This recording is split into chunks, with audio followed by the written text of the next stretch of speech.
Welcome to YouTube channel YRS class में एक बार फिर से आप सभी लोगों का बहुत बहुत स्वागत है।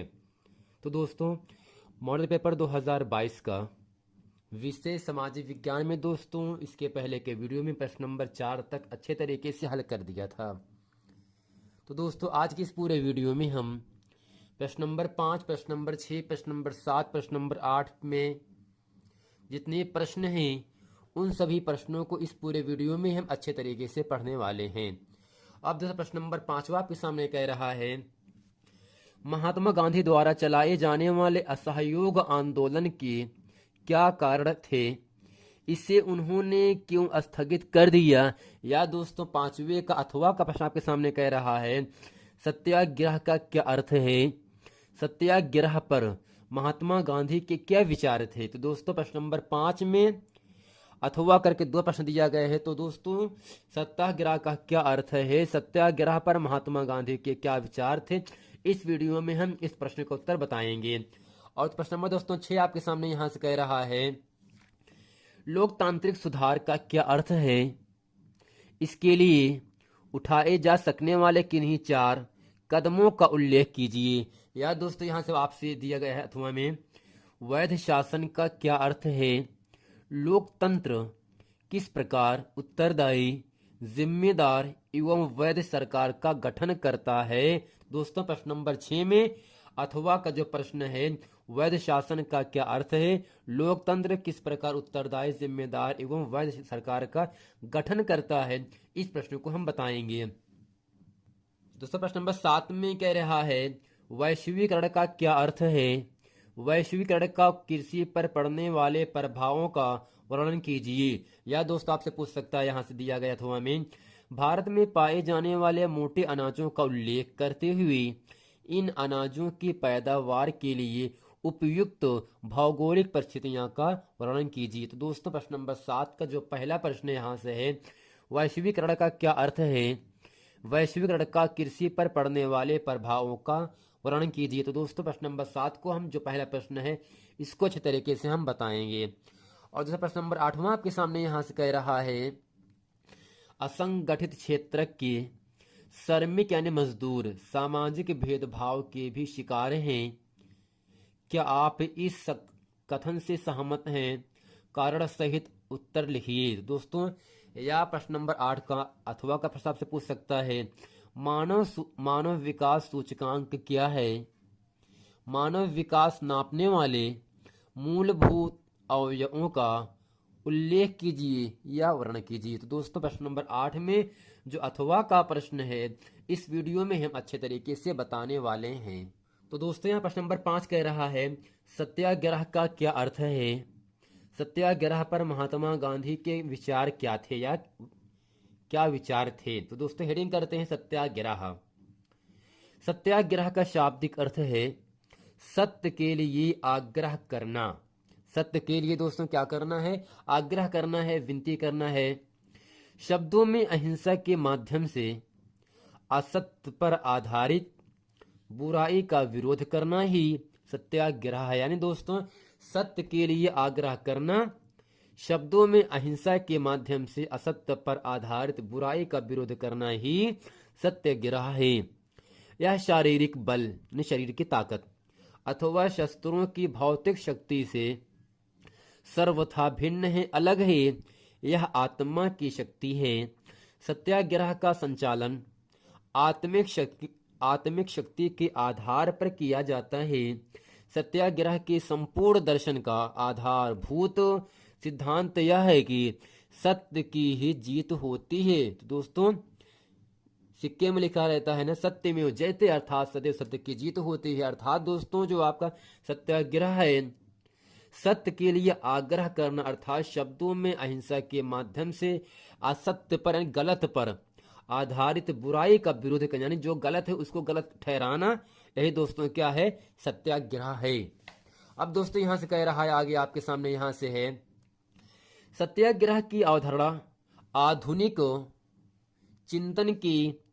चिंतन को गांधी जी की विशिष्ट देन है। तो दोस्तों, सत्याग्रह की जो अवधारणा है वह आधुनिक चिंतन को गांधी जी की विशिष्ट देन यानी बहुत खास देन है। गांधी जी ने अहिंसा के सिद्धांत को मूर्त रूप देने के लिए राजनीतिक क्षेत्र में जिस कार्य पद्धति का प्रयोग किया वह सत्याग्रह है। गांधी जी का मानना था कि सत्याग्रह से एक शक्तिशाली समाज की जड़ें हिलाई जा सकती है और उन्होंने यह भी सिद्ध कर दिया था कि यह कहा जा सकता है कि यह अपने में कोई मौलिक अवधारणा नहीं है। दोस्तों क्या है सत्याग्रह का क्या अर्थ है, सत्याग्रह पर महात्मा गांधी के क्या विचार थे, ये जो प्रश्न है बहुत ही महत्वपूर्ण प्रश्न है। अब दोस्तों चलते हैं प्रश्न नंबर 6 अच्छे तरीके से हम पढ़ते हैं। प्रश्न नंबर 6 कह रहा है वैध शासन का क्या अर्थ है, लोकतंत्र किस प्रकार उत्तरदायी, जिम्मेदार एवं वैध सरकार का गठन करता है। अब दोस्तों इसके उत्तर में हेडिंग करते हैं वैध शासन। इसमें लिखेंगे जब देश में स्वतंत्र और निष्पक्ष रूप से चुनाव करवाए जाते हैं। तो दोस्तों जब देश में स्वतंत्र और निष्पक्ष रूप से चुनाव कराया जाता है तथा चुनाव के माध्यम से चुनी गई लोकतांत्रिक सरकार जब शासन में भागीदारी लेती है, तो दोस्तों यहाँ लिखेंगे भागीदारी लेती है, तो उस तरह के शासन को वैध शासन कहा जाता है। दोस्तों कहने का मतलब ये हुआ जब देश में स्वतंत्र और निष्पक्ष तरीके से चुनाव कराया जाता है तो चुनाव के माध्यम से चुनी गई लोकतांत्रिक सरकारें जो चुनाव जीतता है जब शासन में भागीदारी लेती है तो उस तरह के शासन को वैध शासन कहा जाता है। अब दोस्तों आगे है दूसरे शब्दों में जनता की सरकार को वैध शासन कहा जाता है। उत्तरदायी सरकार, लोकतंत्र एक उत्तरदायी सरकार है क्योंकि यह लोगों की सरकार है। तो दोस्तों क्या है उत्तरदायी मतलब क्या होता है, लोगों की सरकार है, लोगों द्वारा बनाई गई है तथा लोगों के लिए है। लोग सरकार बनाने के लिए अपने प्रतिनिधि का चुनाव करते हैं। प्रतिनिधि लोगों के प्रति जिम्मेदार होते हैं। लोगों को अधिकार है कि यदि वे प्रतिनिधियों के कामकाज से संतुष्ट नहीं हैं तो अपने प्रतिनिधि बदल सकते हैं। अगर दोस्तों जो चुनाव जीत जाता है अगर उससे सहमत नहीं है तो वे अगली बार दूसरों को वोट दे करके उनका हक वहां से हटा देते हैं। अब दोस्तों यहाँ से हेडिंग करते हैं जिम्मेदार सरकार। इसमें लिखेंगे लोकतंत्र सभी प्रक्रियाओं को मानकर निर्णय लेते हैं। लोकतंत्र में लोगों को यह जानने का अधिकार है। दोस्तों लोकतंत्र लोगों के तंत्र में लोगों का यह जानना बहुत जरूरी अधिकार है, हक है कि निर्णय पूरे कायदे कानून को अनुसार किए गए हैं। इसे पारदर्शिता कहते हैं। दोस्तों लोकतंत्र सभी प्रक्रियाओं को मानकर निर्णय लेती है। लोकतंत्र में लोगों को यह जानने का अधिकार है कि निर्णय पूरे कायदे कानून को अनुसार किए गए हैं। इसे हम दोस्तों क्या कहते हैं, पारदर्शिता कहते हैं। अब दोस्तों हेडिंग करते यहाँ से हैं वैध सरकार। इसमें दोस्तों लिखते हैं समझते हैं लोकतंत्र सरकार एक मामले में निश्चित रूप से अन्य शासनों से बेहतर है। यह वैध शासन व्यवस्था है। यह सुस्त हो सकती है, कम कार्य कुशलता हो सकती है, इसमें भ्रष्टाचार हो सकता है। यह लोगों की जरूरतों को कुछ हद तक अनदेखी कर सकती है। दोस्तों जो आपका वैध सरकार होता है, यह वैध शासन व्यवस्था है, यह सुस्त हो सकती है। यानी दोस्तों जो आपका वैध सरकार होता है सुस्त हो सकता है, कम कार्य कुशलता हो सकती है, इसमें भ्रष्टाचार आ सकता है और लोगों की जरूरतों को कुछ हद तक अनदेखी भी कर सकता है वैध सरकार। दोस्तों ये क्या है, प्रश्न नंबर 6 का उत्तर है। अब दोस्तों हम प्रश्न नंबर 7 का उत्तर अच्छे तरीके से आप लोगों के सामने बताते हैं। प्रश्न नंबर 7 कह रहा है वैश्वीकरण का क्या अर्थ है। वैश्वीकरण का कृषि पर पड़ने वाले प्रभावों का वर्णन कीजिए। अब दोस्तों हेडिंग करते हैं यहाँ से हैं वैश्वीकरण। दोस्तों इसमें लिखेंगे वैश्वीकरण का शाब्दिक अर्थ स्थानीय या क्षेत्रीय वस्तुओं या घटनाओं के विश्व स्तर पर रूपांतरण की प्रक्रिया है। इसे एक ऐसी प्रक्रिया का वर्णन करने के लिए प्रयुक्त किया जा सकता है जिसके द्वारा पूरे विश्व के, पूरी दुनिया के लोग मिलकर एक समाज बनाते हैं तथा एक साथ कार्य करते हैं। तो दोस्तों ये क्या है, वैश्वीकरण का अर्थ है। अब दोस्तों हेडिंग करते हैं यहाँ से हैं, वैश्वीकरण का कृषि पर प्रभाव क्या होता है दोस्तों।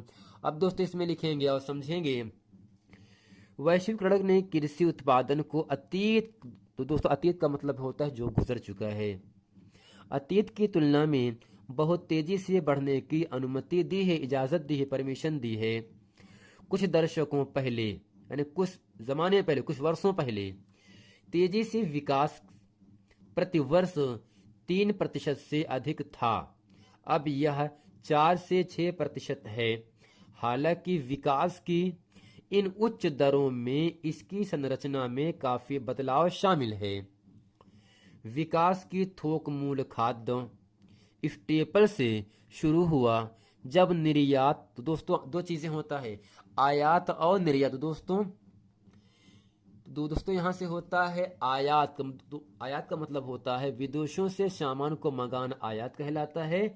और दोस्तों निर्यात का मतलब यह होता है अपने देश से दूसरे देश में सामान को भेजना, ये दोस्तों निर्यात कहलाता है। आयात का मतलब मंगाना, निर्यात का मतलब दोस्तों होता है भेजना। तो यहां से है, जब निर्यात बाजारों के लिए गुंजाइश सीमित है, कम है, जबकि यह बहुत अधिक मूल्य वाली वस्तुओं के लिए एक स्विंग है। उच्च आय वाले देशों की आय में विस्फोटक वृद्धि का मतलब है कि उत्पादन के बड़े समुच्चय का मतलब सिर्फ समूह अब पहले के छोटे आला बाजारों में हो सकते हैं। उच्च गुणवत्ता वाली कॉफी और चाय इसके उदाहरण हैं। बागवानी निर्यात का बाजार भी काफी बढ़ा है और आगे भी बढ़ सकता है। दोस्तों ये क्या है, वैश्वीकरण से कृषि पर प्रभाव इस प्रकार पड़ता है। तो दोस्तों आशा करते हैं प्रश्न नंबर 7 का जो हम उसका उत्तर आप लोगों के सामने बताए हैं वो पूरा उत्तर आप लोगों को अच्छी तरीके से समझ में आ गया है। अब दोस्तों चलते हैं प्रश्न नंबर 8वां पढ़ते हैं, जो कि इस पूरे वीडियो का अंतिम प्रश्न होगा। तो दोस्तों यह प्रश्न नंबर 8 कह रहा है, मानव सूचकांक का क्या है। मानव सूचकांक क्या है? मानव विकास नापने वाले मूलभूत अवयवों का वर्णन कीजिए। तो दोस्तों इसका उत्तर में लिखेंगे, मानव विकास सूचकांक एक सांख्यिकी तरीका है। तो दोस्तों क्या है जो आपका मानव विकास सूचकांक है, और दोस्तों है क्या, एक सांख्यिकी तरीका है जिसका उपयोग किसी देश में रहने वाले लोगों के सामाजिक और आर्थिक विकास को मापने में किया जाता है। तो दोस्तों जो आपका मानव सूचकांक होता है यह एक सांख्यिकी का तरीका होता है जिसका दोस्तों उपयोग हम करते क्या है, किसी देश में रहने वाले लोगों के सामाजिक और आर्थिक विकास को मापने में किया जाता है। किसका दोस्तों उपयोग करते हैं, मानव सूचकांक का उपयोग करते हैं। यह एक देश की शिक्षा, स्वास्थ्य और आय और जीवन स्तर की स्थिति को बताता है। तो दोस्तों जो आपका मानव सूचकांक होता है यह देश की शिक्षा, स्वास्थ्य और आय और जीवन स्तर की स्थिति को बताता है। 30 सालों में ऐसा पहली बार हुआ है जब भारत ने लगातार 2 वर्षों में मानव विकास सूचकांक में गिरावट दर्ज कराई है। तो दोस्तों ये क्या है, मानव सूचकांक क्या है, मानव विकास नापने वाले मूलभूत अवयवों का वर्णन कीजिए। तो दोस्तों ये प्रश्न नंबर जो 8वां है बहुत ही महत्वपूर्ण प्रश्न है। तो दोस्तों आशा करते हैं प्रश्न नंबर 5, प्रश्न नंबर 6, प्रश्न नंबर 7, प्रश्न नंबर 8 इस पूरे वीडियो में अच्छे तरीके से आप लोगों को समझ में आ गया होगा। मिलते हैं फ्रेंड नेक्स्ट वीडियो में, तब तक के लिए थैंक यू।